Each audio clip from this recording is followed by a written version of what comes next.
Welcome to the Spiritualpreneur Podcast. I'm your host, Christian, aka Love Pixel. And in each episode, we sit down with spiritual entrepreneurs sharing their knowledge, wisdom, and tools on their path to authentic success. Let's dive in.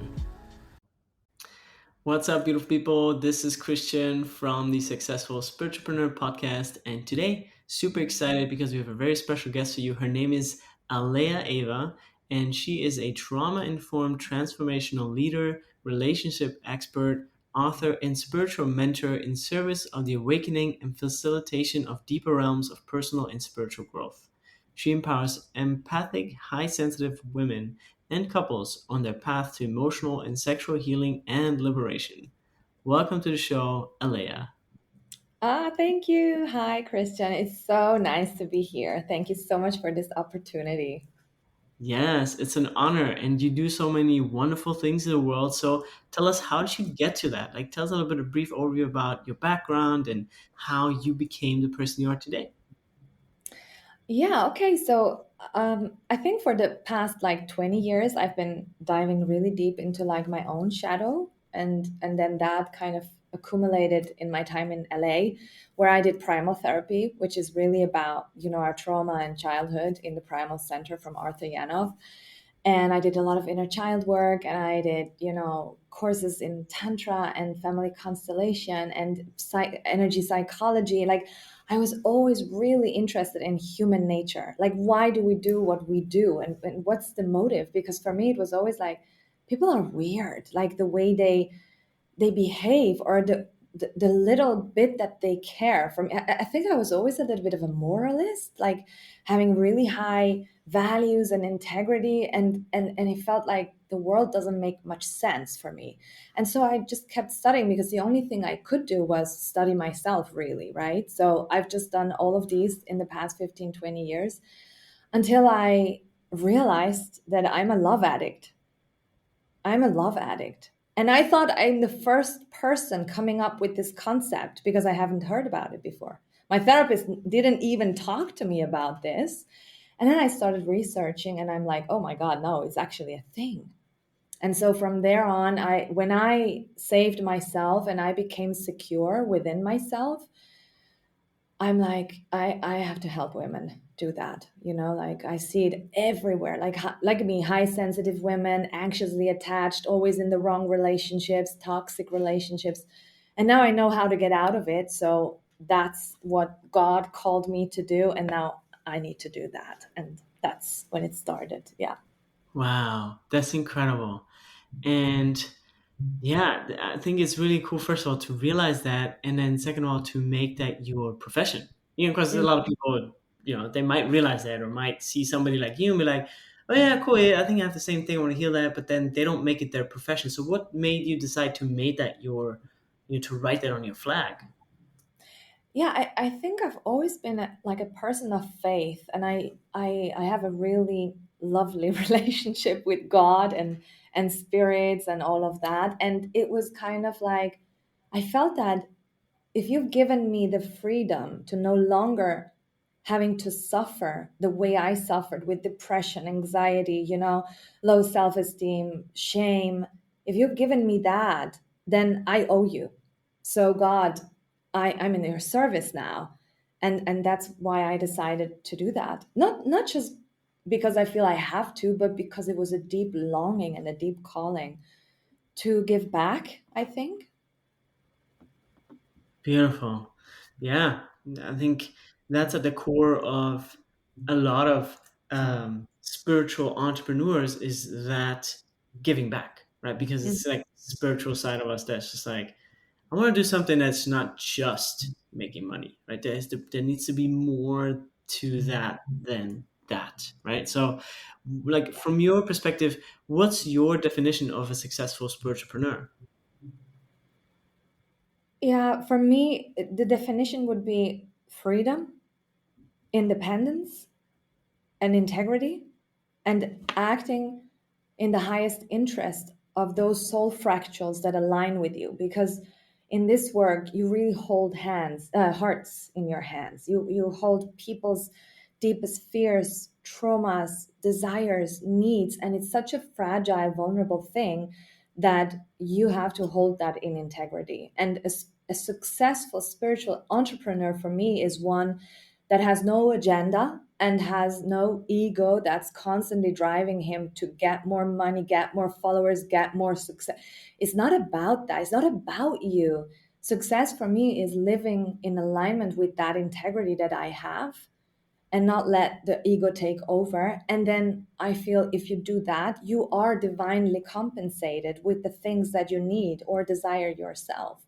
And I've left a lot of money on the street because I didn't jump on the trends after Corona and become the millionaire coach online. Like I've left a lot of money on the street because it was always about serving people. But to be independent and just create my day the way that I want, that's for me success. Or to have love now and a family, a home, a head over the roof, and being able to just not work if I don't feel like it today. For me, that's success. And if I can change people's life, like for real, when they tell me, you've changed my life, that's success for me. Beautiful. I love that. Mm. Yeah, it's spot on. I think that's exactly what it's about. It's a great definition of what I also see a successful spiritualpreneur to be. And so, tell us a little bit about your offerings and what do you do? So, what services and products, if any, do you offer, and why? So now I've just released my first book. It's called How to Find Love That Heals, which is basically the 20 years of work that I've done. And I put it into a process and a resource for women like me who want to become secure. And in that book, I lead people into my new Venus Academy. And the Venus Academy is kind of like your magical vault for feminine arts of healing, intuition, embodiment, and magic. And in that academy, I want to I do have my live calls, bi-weekly live calls, the meditations, the prayers, classes, courses that I just want to give to my community. And then apart from those things, I do one-on-ones and I do group programs and I do retreats. And for example, really small, intimate retreats, even in my house with my partner. He's a chef, and we just bring it all together, love and food and nourishment and doing the soul work in our cave downstairs. In our house, we have this cave. So we bring people into our sanctuary and do the work in our house. Yeah. Wow, that's incredible. I love that. Yeah, my wife, she's also a spiritual teacher, and she talks a lot about A Course in Miracles, if you're familiar with Yes. that book. Yes, And, of course. it's funny that you say that because I feel drawn. I mean, I've been studying the book. That's how I met her. I've been studying the book before I met her, and then through the book I met her. And so it'd be really cool for us to also do retreats here at our house, right? So that's the only thing that's like that's what Yeah, reminded do me. it. It's amazing. Yeah. It's amazing to bring people together and to work with people in person. There's just nothing greater, the connection, the love that's shared, the appreciation. So that's amazing that you do that. And yeah, that's beautiful. So where are those retreats currently? Where are they offered? So now I live in Umbria in near Assisi, which is on the right side of Tuscany. It's the spiritual green heart of Italy. In our house here. Yeah. Beautiful. Mm. Amazing. Yeah, that's wonderful. So if anybody's out there, from Europe and wants to, develop their relationship, I mean, you can do so much, so do healing, inner child work, relationship work, and or just have a great time with amazing people. Alea is your contact. And so let's talk a little bit about like when you last followed your intuition over logic in your business, and what was the outcome? Yeah, I think that's a bit my motto to always do it because as soon as I'm not in alignment with truth, my body really reacts. So I can see how I step into something that's not true. The Course in Miracles, how it says, nothing unreal, nothing unreal exists, and nothing that is real is can ever be threatened. Like this embodiment of of like, if it's not true, it's not true, and you feel it. You literally feel it. You can't move on. So I kind of try to always act from that place, and it makes me slow because sometimes you have to take a lot of detours, because you're building your truth a lot of the times, but at least you are true to yourself, right? And that always follow it leads to a good outcome most of the time. You might not immediately see it or like it, but in the long run, you know why it happened. Mm, beautiful. Yeah, I can tell you're very, tapped in and that you use these things on a daily basis, right? So Yeah. that's really beautiful. And in terms of like any type of like life lesson that you have learned and it still applies to your business today, what would you say would that be? Like what's like one of the life lessons you still apply in your business today? It's really, above all, stay true to yourself. Like, stay true. And if that means you're not taking on a client, or leave a client, or say no to someone, even friendships that have lasted for 20 years or something. But if you stay true to yourself, it for me is the only way to survive this life. So this is my biggest life lesson, because I've had too many times. Now I'm 42, so I've had a few times when the universe just slaps me into my face if I'm not true to myself, right? So following the gut and acting on it, I think that's the second part. Sometimes we know what's good or what's true, but then we don't act on it. And I literally find myself like, I'm not acting on what I know is true, and I see myself step into the next shit. Yeah. Yeah, beautiful. And so for like in your, I would say, branding web design journey, like how was like that impacted somehow by any personal or business milestones? Like do you start a website some time ago and then you just like, yeah, and something happened and it was kind of like, I always think it's interesting to find out these connections from personal business milestones that connect you with to your branding journey, to your website journey. um, I think because I'm very like shape shifting, it's always been really hard to put myself into a box and say, I'm this, and these are my colors, and this is my font. So I think I'm rather the person who has shifted all the time. And it also lacks consistency then, and people don't know what is that, like, who is she? What's her messaging? What am I getting when I enter into her world? I think that's been really a lack of mine, or a limitation, where because I'm very like adapting all the time and changing all the time, and people want stability. People don't want change. They want to know you're gold and pink and white, and your font is big, and that's who you are. And they want to Exactly. keep you in that box. And Hmm. because I so go against this thing about being boxed down, having a niche and doing only this and then being recognized for that, I think I'm not yet where I want to be at. If I had been much more precise, if I had had a much clearer messaging, and everything would have been laid out, right? So I think I shift, and then my branding shifts, and then it makes it hard for people to grasp it, and to get some sort of identity out of it, if that makes Yeah. sense. Yeah, absolutely. But I think the website that you have, and for anybody who's interested, that is aleahava.com, AleahAva.com.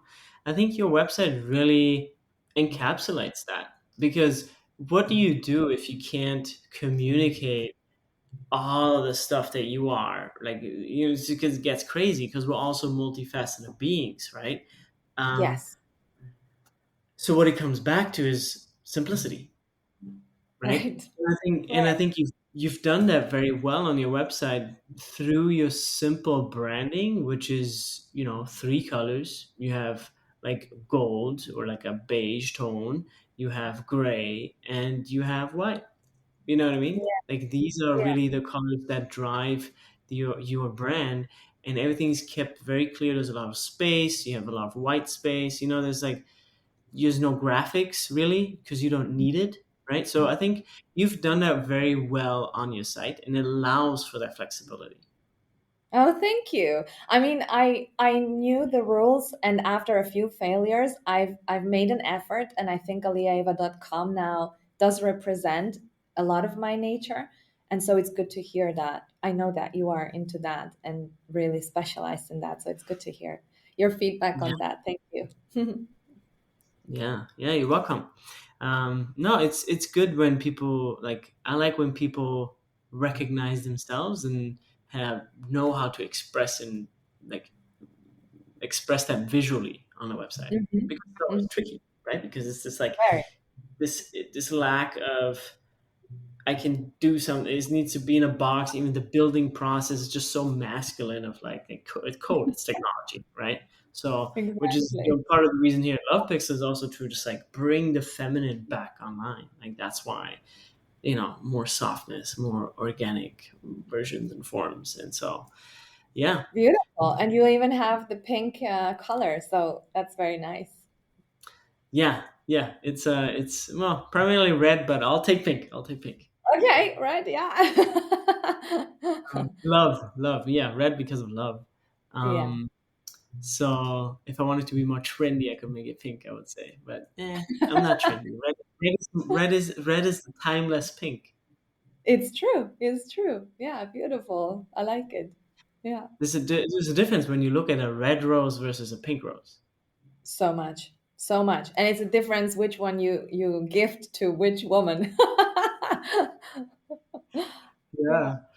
Yeah. All right. So let's talk a little bit about your work. So explain us a little bit how like or maybe about your book, right? The process in your book. How would somebody find um to love themselves more than they love outside, right? Because that I think is the whole game that we play is we constantly look for love outside of ourselves and we don't Yes. realize that we have it within. So according to you in your book, and maybe yeah, whatever you want to do, maybe you can read a little paragraph and then talk about it, or you can talk us about the model, like whatever. How can people like stop finding or stop looking for love outside? Because we all do it all the time, we all forget, it's fine, right? But how can we come back realizing that true love is within? Right. I think in general, it's not actually something that we can kind of work on. I think realizing that love comes from within is the result of moving everything away that has you not believe that anymore. So, all the trauma, all the layers, all the conditioning, the beliefs, the experiences, the mental working models that you have picked up as a result of your upbringing made you forget that everything is within, right? It was just overshadowed. So if I take all of that away, I am the divine essence that I was always. And it's just there. It's the same thing with self worth. We don't have to work on becoming more worthy. We just have to take away what made us feel unworthy. And then it's just there.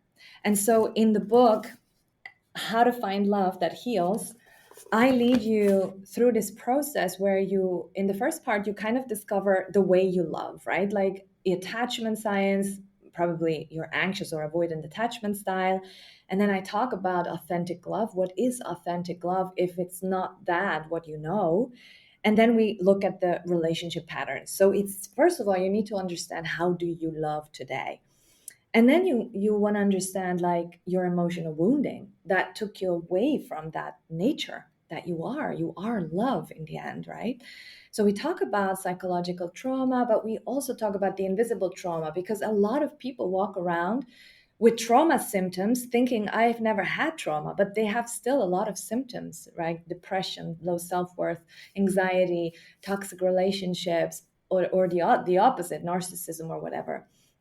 And so I talk a lot about what the invisible trauma is, which is a complex thing that we can't grasp because it's ancestral. And then, the early absence of love and what happened in your womb and all of these types of things. So I go into that in detail.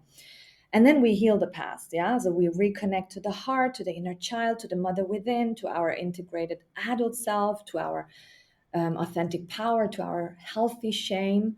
So we do the healing. And then the last two parts are the three pillar blueprint to become secure. So from anxious to secure, where you master your nervous system, you nurture the relationship with yourself, and you learn what you really want in life so you can say no to the things that you don't want. And then in the last part, we go into creating conscious love. And that means understanding what means conscious dating. It means, the dating traps that we all fall into when we mistake sex for love or whatever. And then I call it in with you. Yeah, I call in the sacred relationship, because you can do all the work you want. But if you're not working on the energetic level as well, the intentions, the beliefs, the gratitude to call love in, it's not ever going to happen. Yeah, you can't just work through your trauma and then think love is just going to knock on your door. No, you have to work for it. You have to call it in. You have to do the aligned actions, right? So it can find you. Beautiful. And so, how would somebody like start? Like, I mean, you've mentioned, you've outlined the entire process, but what would you say in like, I don't know, what would be the one of the first questions you would ask somebody that's in your session, or that's that you probably also ask in the book? Like, what would be one question be so people can get a little bit aware of like their patterns, so to say? Yeah, I mean, it depends on what level you want to do the work. If you want to do the work on a more superficial level, then of course you can go more into coaching, and you can align, the behavior and actions that you do that either reject or receive love. Or you can do the deeper work and really understand where things come from and connect it to the original pain. Because obviously, we can understand a lot on the mental level, but we've got to embody those understandings. Otherwise, we know something, but we act in a completely different way. So it's this incongruence between the conscious and the subconscious mind, right? And my nature of work is always shadow and deeper. And then we go into the light, because it's kind of bottom top approach, not top bottom. We don't talk and then we understand. It's just not enough. We have to embody, and we have to take the triggers that we fear and face in life, and then enter them and stay with them and go into the feelings and feel the feelings. And then you stay with them until it connects to the original pain, where all of a sudden it's not about your lover anymore. It's about your mother or your father or someone that has, caused pain in your life. And when you are there and you express that and you feel that, and you go into the grief of all the needs you haven't had met, and then you flush it with love. You flush it with love. This is a lot about my work. Even when I do retreats, I hold people, I touch them, I'm that love that they never had. And it's not me, it's God. It's that universal love that just flows through us if we connect in a sacred space. And so it's my work is very intuitive. It's like a little bit Mary Poppins. I open the bag and then I take a tool that I feel is adequate now. But I'm not very much into like, let's talk about the problems. You got to go and sit with them and feel them.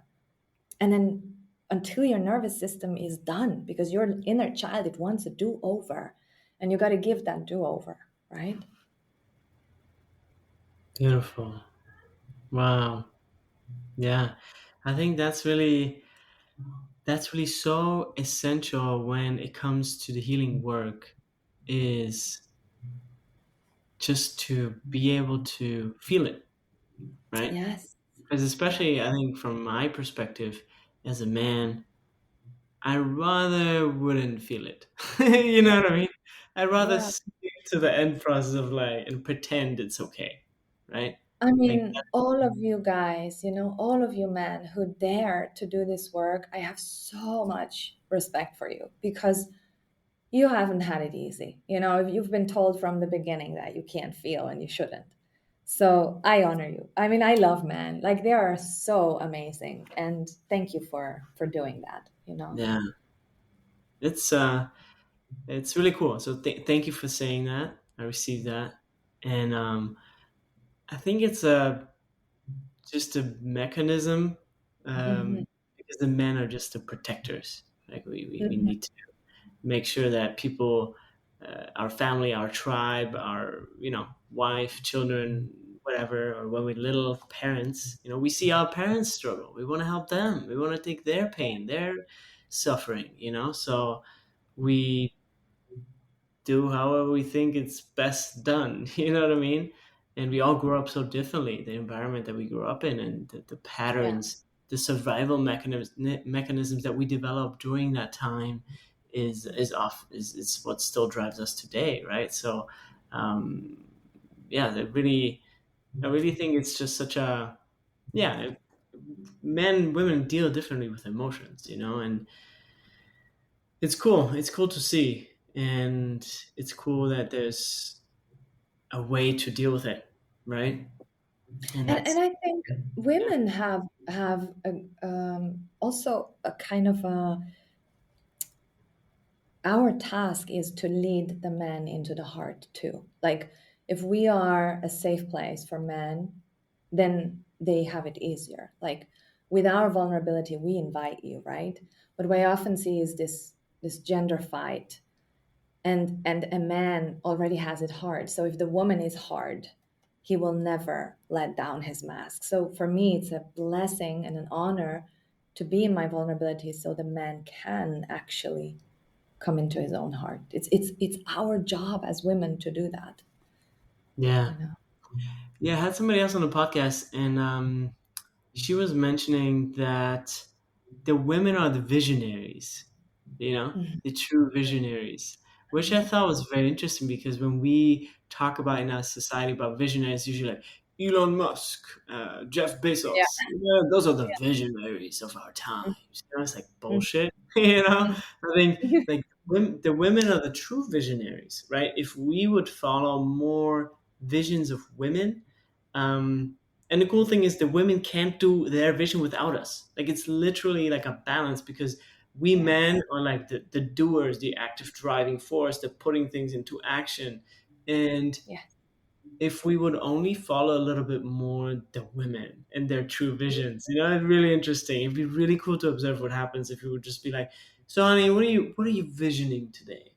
Like this and Yeah. that, yeah, and then we come in, and obviously we already like men were already so driven to be realistic and to do it that way, and like, don't worry about that. Just try to work towards that vision with your woman and your partner. I mean, whatever your relationship is, but I think if on a collective level, it's a really cool observation that, like, imagine what would happen if, like, the entire economy, all the leaders would be just like everything would be more feminine. You know, Yes. I mean, imagine all political leaders were women. I don't think if you really would have that many wars because women Yeah. are just inherently more connected to Mother Earth. And I mean, if you see people dying, I mean, men for men, it's easier to say, yeah, it's just a couple thousand people dying in Palestine, no big deal, we just make a bunch of money. Um, but I don't know. So yeah, I think that's really that, and I think that's what we're going towards, right? That's also why before, like, I think the mission with Olympics is to bring the feminine back online because again, like, this system has been so, like, being driven and created by men that now is the time for the feminine to come back, like the age of Aquarius, like to Yeah. do more together as men and women in alignment with division, Yeah.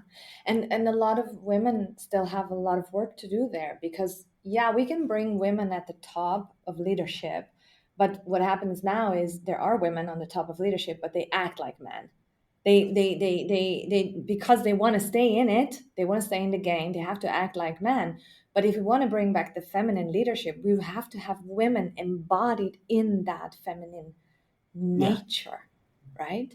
And that's going to be a challenge. Even if we're a female, we still have a lot of work to do there. Yeah. No, I think in general, because the system has been set up to be so masculine, so you have to become, as a woman, you have to become masculine in order to be successful in that system. Because obviously, they're not dumb. Whoever created that system, they're like, we're gonna make sure women are not gonna take this away from us. So we're gonna make this as masculine as we can, as it can be, right? Dumb Exactly. rules, laws, regulations. You have to be this. Blah, blah, blah. Yeah, I mean, it's just that. it's carried throughout all political systems, I think. And Exactly. I think that being said, like that change, I think is coming. It's becoming more and more visible, right? Yeah. And I think throughout time, I don't know, all that bullshit philosophy and masculinity is just gonna slowly die off, and then people like us are gonna come. You know, men that Yes. have a more balanced feminine perspective, and women who are just, have also a balanced perspective, and then maybe, we go back into a little bit more of a polarity. But ultimately, I think everybody's just going to be more balanced. A woman knows when there's time for her to be masculine and for her to be feminine, and a man knows when for him it's time to be masculine and a time to be more, just be, which is a feminine quality, just to not do Exactly. passive. But yeah, so I'm really excited about what's coming, and so let's switch gears a little bit, and let's talk about your like legacy. So, what are like three words that you want people to know you for after you leave this physical plane? Yeah, definitely love, integrity, and mm, magic, maybe magic. I I I, love I that. want to be your magic, whatever that means for you. Uh-huh. No, that's great. Bringing back the magic to the world, Yeah, yeah. and for your like, who or what currently inspires you the most on your spiritual and entrepreneurial journey? On the spiritual journey, definitely Saren Bertrand. She's written Womb Awakening. Her husband is Ajra, and they have Biomancy University. They're spirit keepers of the feminine lineages and feminine wisdom. And I'm studying currently in her feminine magic school. She has incredible resources. And on the entrepreneurial, George Bryant from the Relationship Beats algorithm, Relationship Beats Algorithm Alliance. I am always having troubles saying that. But yeah, we are also in his alliance. So thank you for to him because it helps a lot to be in an alliance where people like you and me are doing great things in the world and we have support with each other and from him especially. Yeah. I know he's a really cool lighthouse.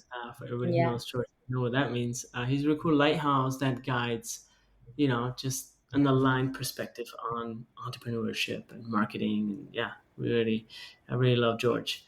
And so, like, what would you say is your vision of the new Earth?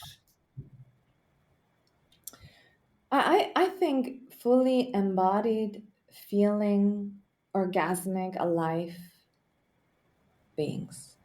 That's my vision. I want Mm, people to not not live to work, but work to live, and remember the the friendship between us, not competition, and the helping and the contribution and the synergy, hierarchy, like just a complete different kind of thinking away from competition to maybe also not all these metrics on social media. Like it's so dangerous what's happening, and let's just come back to the basics, right?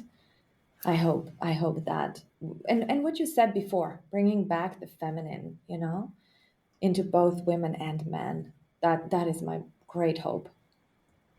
beautiful. That's a beautiful vision, and I'm really excited because at some point, like, I'll take all the. I always ask that question. Now I'll take all the previous episodes and put them all together and make one big vision. I think that'd be really cool. Wow. Oh yes, I can imagine. So Yeah. we're nearing the end of our episode, and I always like to give this part over to the guest of the podcast and really just give space to them for them to just vision and like what are your future goals as a spiritual entrepreneur, company, or brand, and what are you looking to call in? So a little bit of just calling things in. Yeah, I was actually just talking about this with my partner, and I think my biggest vision is our retreat place in Umbria. It doesn't have to be too big. Maybe so 15 people can be together and bring together, we call it like Tantra Cibo e Amore, which is Tantra, food, and love. And we just, nurturing the souls and doing the work and having this experience of love in our sanctuary in the hills of Umbria, the green hills. So if any investors are out there and they want to help me build this place, I am so excited. And yeah, just collaborate more. I want to call in more collaborations and more people, soul fractals that are on my way of thinking, line of thinking, I guess. And amazing soul clients, of course. Yes, that's what I would call it. Beautiful. Oh, I'm sure these things are already crystallizing in the ether for you. And Yeah. the one little idea that I got when you were saying that, I mean, just connect with Italians that live in the U.S. because a lot of Italians have this connection to their home country, and they Uh, love having a property there or being invested there, and they just, yeah, you're Italian, you're Italian. You know what I mean? It's like, yeah. Oh, that's such a good idea, Christian. Thank you for that. Yeah, so Yeah. any coaches that are Italian, I would connect with them and be like, "Hey, do you want to, see if you potentially do retreats already? Like if people do retreats already, then invite them to be, hey, you can use this space twice, three, 4 times a year because it's probably empty most of the time anyways. Just open it Yeah. up to people that you have a connection with and that you feel are alignment with the space, and then Yeah. take it from there. And also look for people who do retreats and reach out to them and be like, hey, this could be a cool location. Do you want to maybe build it together? We can have, whatever. I mean, endless, just Yeah. some ideas. Um, Yes. Thank you. so, yeah, you're welcome. Appreciate And that. so, what are some like last words you want to leave the audience with? And then where can people find you? Um, Last words. My last words would be,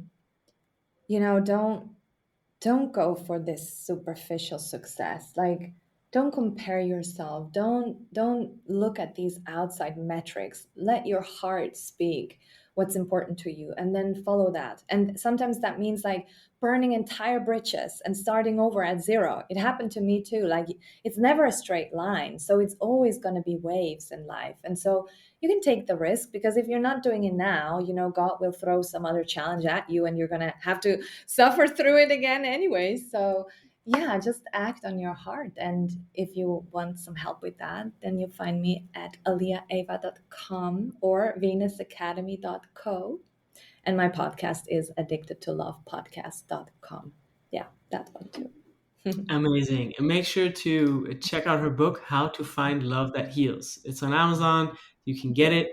It's 17.99, so not expensive at all. And Yes. I'm sure it's packed with goodies. And yeah, it's always beautiful to see people writing books because basically what you get somebody's life experience condensed into a book. Like so you get like 10, 20, 15 years of experience just packed in pages for you Yes. to ingest and like understand. Like wow, like basically Alea has lived a life for you that you can read and internalize and embody, and very conveniently in a book. So if you're Yeah. interested in that, definitely check that out. And thanks so much for being on the show. Have a wonderful You, time. you And I thank you so much. It's been such a pleasure connecting with you, and thank you for doing this and for giving a platform, to talk about things that matter. you're so welcome. It's part of the new earth. Yes, I'm on it. It's here. Yeah, We're doing it. thank you. Yeah. All right. All Have a right. wonderful weekend. Talk soon. Bye bye. Thanks for being on the show. Bye. Bye bye.